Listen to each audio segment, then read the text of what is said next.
Get rocking and rolling. There we go. It is muted. So we are straight.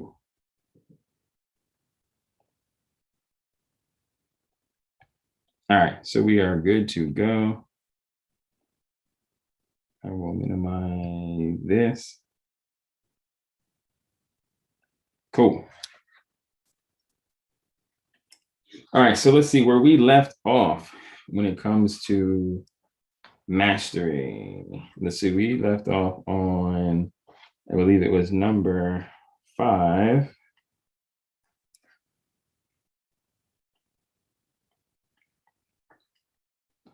And absorbing the mentor's power and moving down this path of mastery.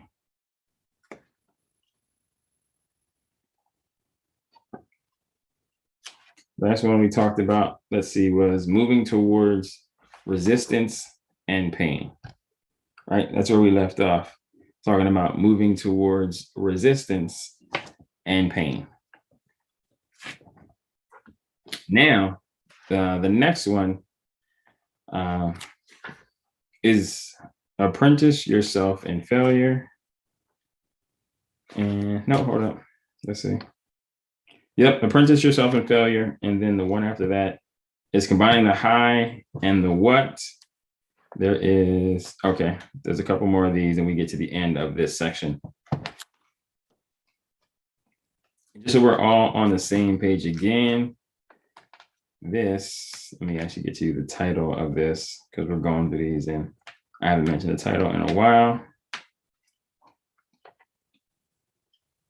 There we go. Submit to reality, the ideal apprenticeship, right? Submitting to reality, the ideal apprenticeship. This one, I like this story a lot. So apprentice yourself in failure. This is back in 1885. 23-year-old Henry Ford got his first look at the gas-powered engine, and it was instant love. Ford had apprenticed as a machinist and had worked on every conceivable device, but nothing could compare to his fascination with this new type of engine, one that created its own power. He envisioned a whole new kind of horseless carriage that would revolutionize transportation. He made it his life's task to be the pioneer in developing such an automobile. Working the night shift at the Edison Illuminating Company as an engineer, during the day he would tinker with the new internal combustion engine he was developing. He built a workshop in a shed behind his home and started constructing the engine from pieces of scrap metal he salvaged from anywhere he could find them. By 1896, so this is, looks like 11 years later, working with friends who helped him build a carriage, he completed his first prototype, which he called the quadricycle. He debuted it on the streets in Detroit. At the time, there were many other workers or other people working on automobiles with gas-powered engines.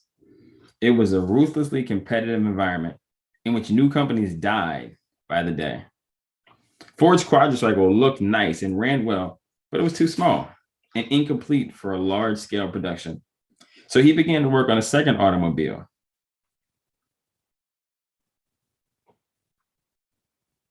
This is where the story gets interesting, right? Thinking ahead to the production at the end of the process. Now, a year later, he completed it, and it was a marvel of design.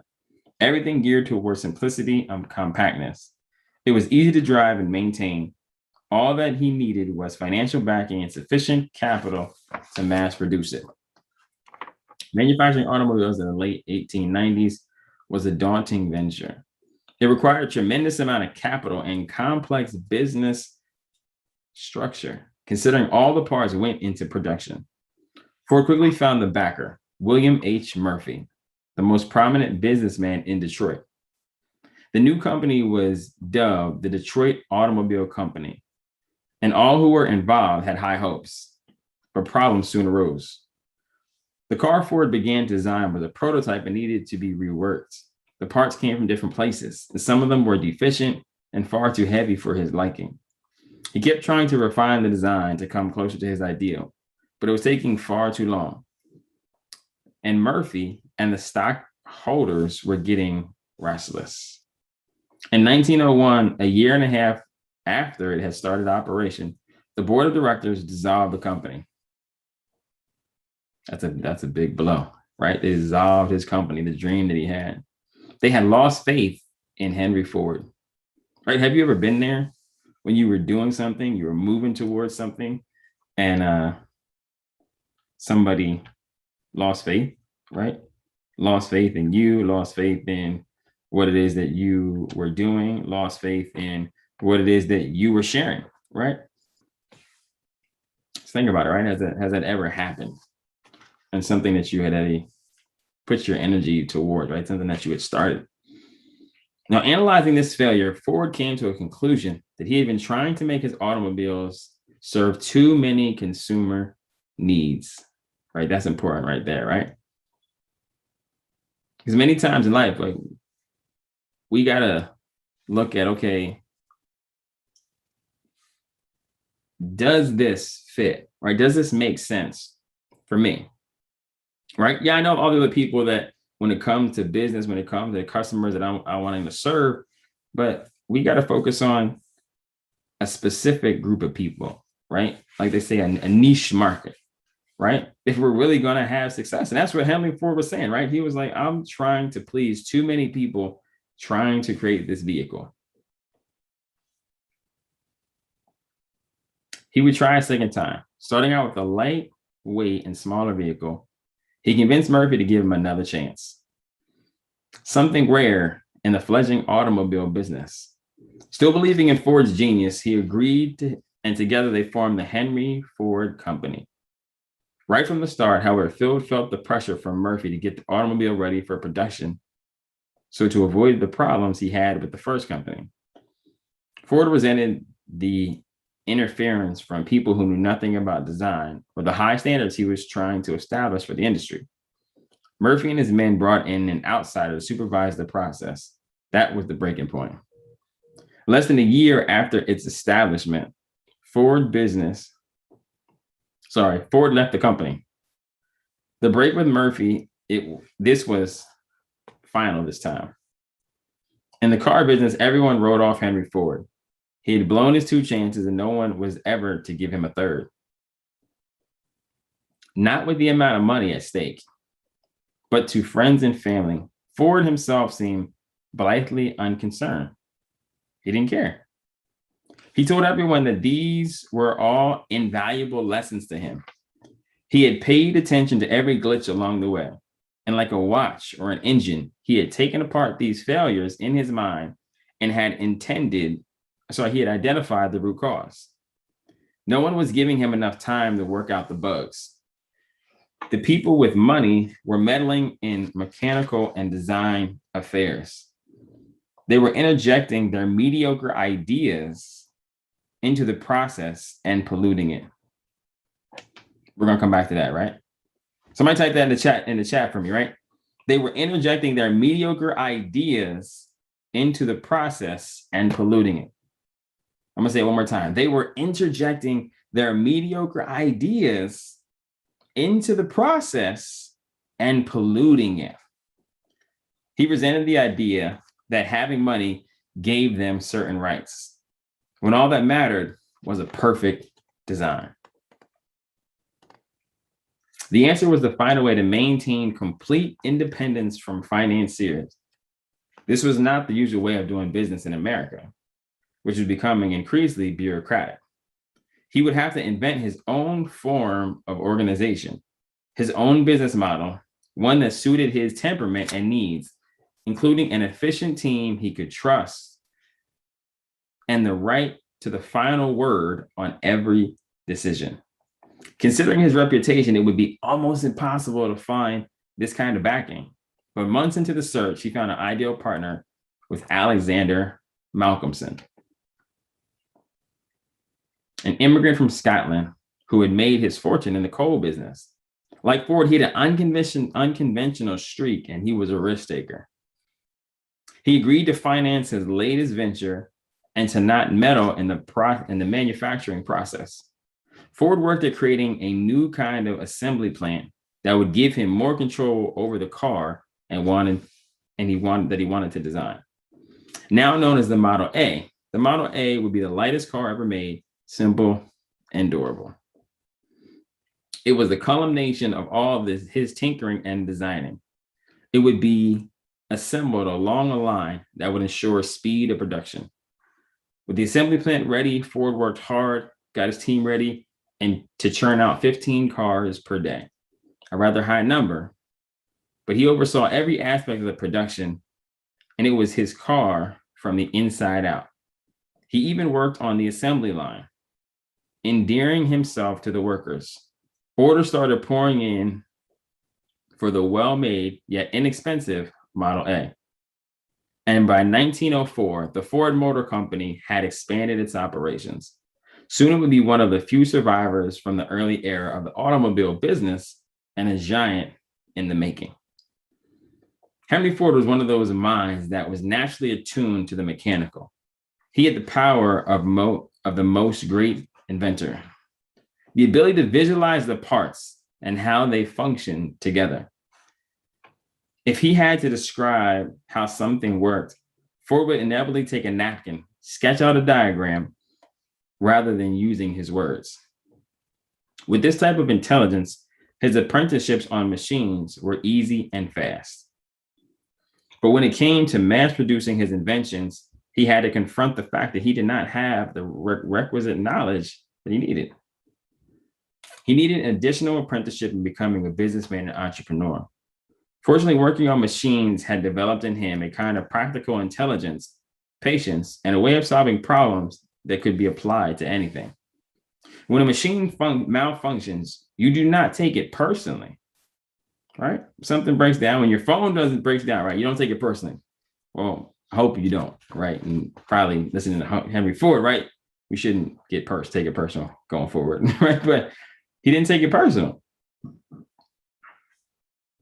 In fact, it was a blessing in disguise. Such malfunctions generally show you inherent flaws and means of improvement. You simply keep tinkering until you get it right. The same should be applied to entrepreneurial ventures, right?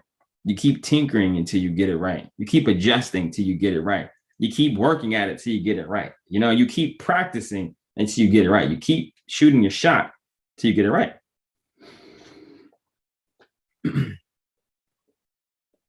Mistakes and failures are precisely your means of education. They'll tell you about your own inadequacies. It's hard to find out such things from people, as they are often political with their praise and criticisms. Your failures also permit you to see the flaws of your ideas, which are only revealed in the execution of them, right? Failures permit you, right, you and I, to see the flaws in our own ideas, which is only revealed in the execution, right? We only see the flaws of our ideals when we execute them, right? When we take the action, because we can think about something all day and I know, right? But until you take that action, until you move forward with it, then you can't say that you truly know.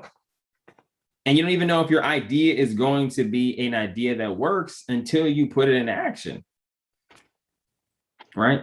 So that's the benefit of it, right? You can actually see the flaw of your ideas once you put it in the action.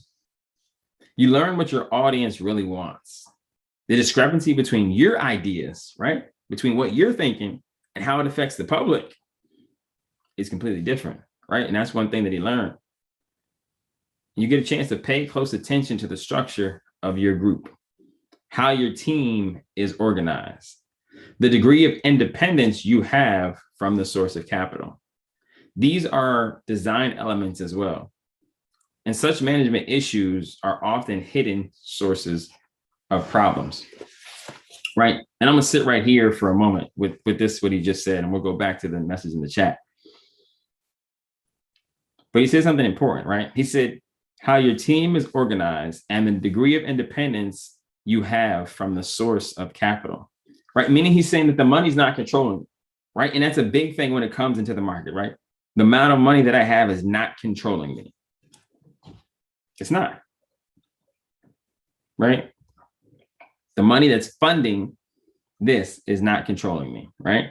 And it could be your job, right? Your job could be funding your trading account, but you can't let it control you, right? Whatever you're doing to bring in money could essentially control you. But at the end of the day, we're looking to move to the next level, right? So we can't allow that thing to hold us in place. Just like and that was the issue we had with the financiers, right? They wanted to be so involved in the process, even though they didn't really understand like what was going on. And that's why he said he organized his company. That's why he's saying paying attention to how you organize, right? Pay attention to how you organize your work, right? Pay attention to how you're organizing your thoughts, right? Are your thoughts scattered? Right? Because it's going to show up in your environment, right? If you look at your desk could be scattered, right? You can have a lot of things everywhere on your desk, and you know exactly where it is, right? But we want to get to a point where we get some clarity, right? We're going to get to, right? We get to a point of clarity. Same thing when it comes to the charts, right? Are your charts all convoluted? You have a bunch of stuff everywhere that's like, you can't really understand it. You're like, man, what is that line right there? That's an L tilde. There's an L tilde on the chart. Like, I don't know why I put the L tilde on the chart. I don't even know what it means, right? But it's like we have so much on that it becomes convoluted. It becomes too much, right? And in the same thing when it comes to business, as we're building this business, we just don't want to just keep saying things, right? We don't want to just keep talking about something that's really not going to help, right? We want to learn to keep it concise, right? Because all that comes from clarity. But if our mind's not clear, then our words aren't going to be clear, right? If our mind's not clear, then our actions are not going to be clear. We're going to say, hey, look, I think that's a shift. No, it's a shift up. No, it's not a shift down. All right, hold on, let me think. Right? Like we want to have clarity. We want to know exactly where to go, right? We don't want to be guessing when it comes to that. So we're going to keep going, right? So it says, think of it this way. There are two kinds of failure. The first comes from never trying out your ideas because you're afraid. We've all been there before. Or because you're waiting for the perfect time, right? It's the two types of failure. One, you're waiting for the perfect time. Oh, I'm going to get into the market. Oh, not yet. Oh, not yet. Oh, the trade is gone. All right. Like, oh, you know what? I'm going to talk to that person about business. And like, I have this idea. I want to share it with them. I'm going to share it with them next time. Oh, I'm going to talk to them next time. I'm going to talk to them next time. Next thing you know, oh, they moved. Oh, yeah, so-and-so moved. They moved last week. Oh, man. I didn't get a chance to talk to them. I didn't get the chance to share my idea. I mean, I didn't get a chance to share this opportunity with them. I didn't get a chance to share what was going on. Look, I'm waiting for the perfect time to enter Dogecoin. I'm waiting for the perfect time to enter Bitcoin. I'm waiting for the perfect time to enter Polkadot. That probably was a couple of days ago, right? When they all dropped like 50, 60%. Nah, it's going to drop again. Okay, right? We're waiting for the perfect time, right? He said that's one type of failure. The other type is being afraid to take the action, right? Being afraid to step up to the plate. Or you're at the plate, but you're afraid to swing the bat, right? You're there. Yo, I'm here. I'm seated. I'm in the building. But you're afraid to take the shot. You're afraid to take the shot. Oh, pass the ball. You're like, oh, it's hot potato. Oh, no. Not yet. I'm not hot yet, coach. How are you going to get hot if you don't take the shot? You can't get hot, right? You can't get hot without taking the shot. I feel like I need to put that on a shirt, right? You can't get hot without taking the shot. But you can't. You know what I mean? You can't get hot until you take the shot. But you can't be afraid. Like you're stepping up to the plate. Oh, I'm about to take this trade. Oh, okay. Oh, yeah. It just missed me. I'm about to take this trade. Oh, man. I knew it was about to go. That thing with 1,000 pips. Man. Oh, you know, okay. All right. I'm taking this one. I'm gonna wait up all night. Trade comes, bouncing in the zone. You see all your confirmations. Oh, I'm gonna take it. Nah, that's not it. That's not it yet. It's not exactly it. Boom, that thing is gone. Oh man, that thing just hit an all-time high. I would have, but you were afraid to take it, right? And they said those are two types of failure: being afraid to take the shot, and then waiting for the perfect time, right? And I've been there. I've been there several times on both ends of the fence, right? But it's something we got to learn to get past, right? Something we got to pay attention to. So we're going to keep going, right? This kind of failure you can never learn from, and such timidity will destroy you, right? He said that's two types of failure that you can't learn from, and we'll see why, right? I'm sorry, it says you can never learn from it. Being afraid and waiting for the perfect time. He said, and such timidity will destroy you. And you got to think, why is he saying that? Because he failed because he took action.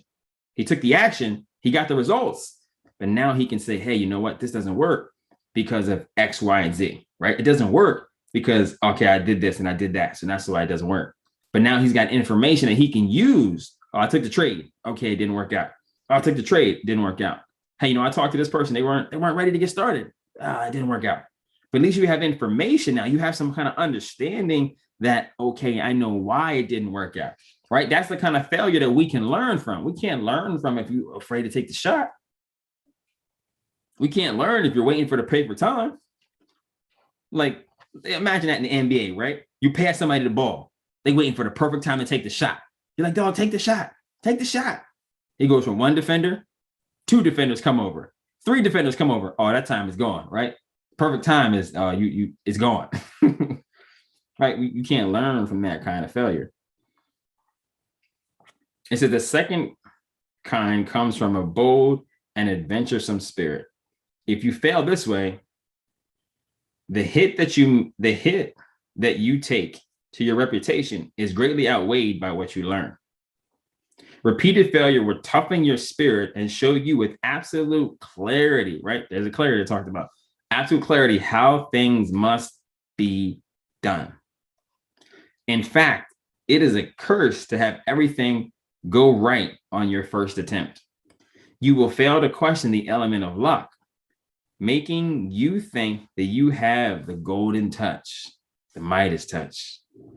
You will do, and when you do inevitably fail, it will confuse and demoralize you past the point of learning. In any case, to apprentice as an entrepreneur, you must act on your ideas as early as possible, right? Act on your ideas as early as possible.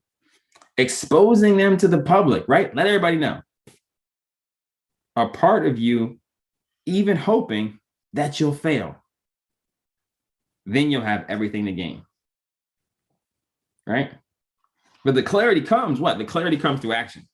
The clarity only comes when we're taking the action. Clarity only comes when we're actively, I'm a buy. Oh, you know, and I bought at the wrong point. Okay, great. Now I know I bought at the wrong point. Now I know that I didn't understand the strategy. I didn't understand what Gold Cup. I didn't understand Swipe Coin. I didn't understand the shift, right? I didn't understand these things. But now that I took the trade, okay, I can see it a little better. It's becoming more clear, right? Then I see it happen, right? I lock into the education and I see it. Now I do it with it. Like, okay, I can learn. But if we're afraid to take the shot, we've got no useful information at that point.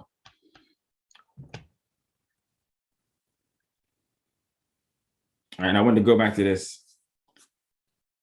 Let's see. So they were interjecting their mediocre ideas into the process, right? And this is always going to happen, right? As an entrepreneur, right? We're talking about straight entrepreneurship now, not necessarily the trading side of the business, but straight entrepreneurship, that people interjecting their own mediocre ideas. What are we saying? People who don't know are going to influence you to be ignorant with them, right? How else can you put it, right? If they don't know, which means they're ignorant, right? It's not a bad word. We're taught it's a bad word, but somebody just doesn't know.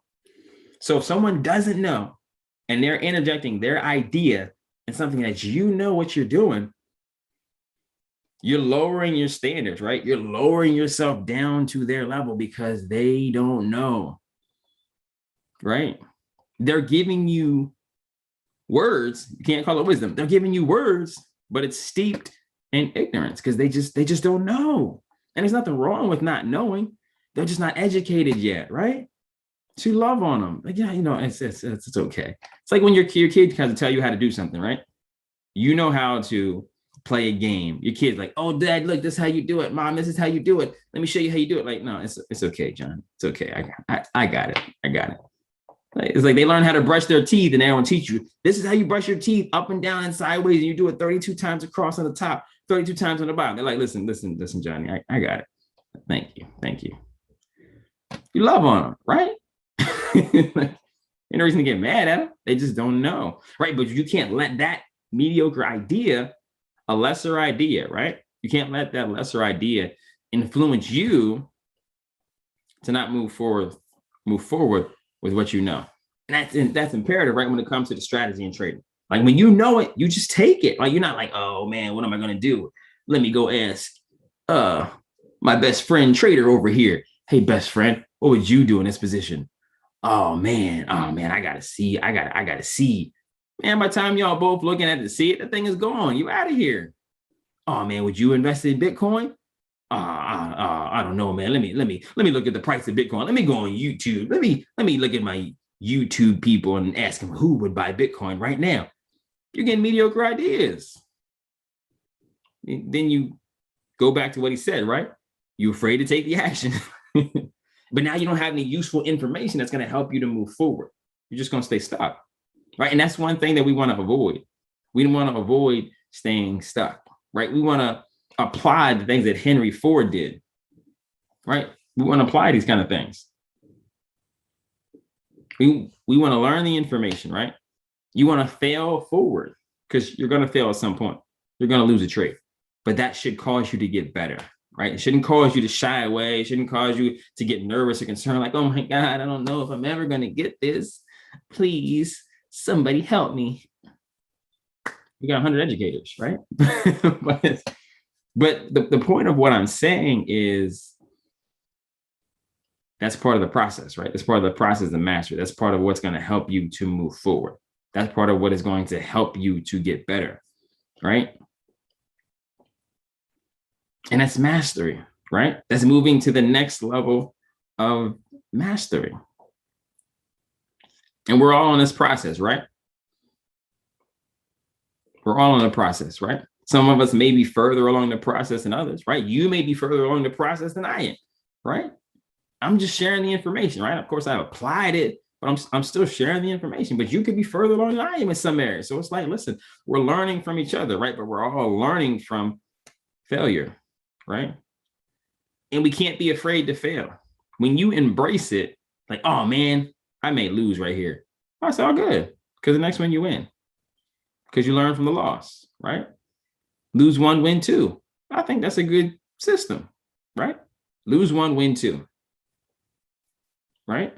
The amazing thing is, even in this space, you could lose two, win one, and still come out ahead, right? That's just how it goes.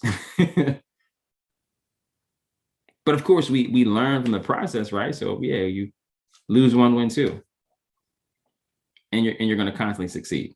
Right, in this space, right, when it comes to trading, when it comes to investing, when it comes to building your business, you're absolutely going to win in this space when we have that mentality, right, where we're not focused on mediocre minds, someone who else that's not doing what I'm doing, hasn't even tried it or hasn't attempted it, or maybe they did attempt it and they didn't have success, but they still want to give me their perspective. They still want to give me, oh, I'm concerned and afraid for you. Don't be afraid for me. I'm good. Because regardless of what happens, I'm going to learn. And I'm going to get better, period. Right? And all this, like I said, is the path to mastery. It is the process to getting to mastery, right? From getting from where we are to the next level. And it's important, right? And that was apprenticing yourself in failure, right? So if you just think about just some takeaways, right? Not giving attention to mediocre minds, and you can't get hot if you don't take the shot, right? Something like that. I said, I'll go back and listen to it to get it right. Right, but you can't get hot if you don't take the shot, right?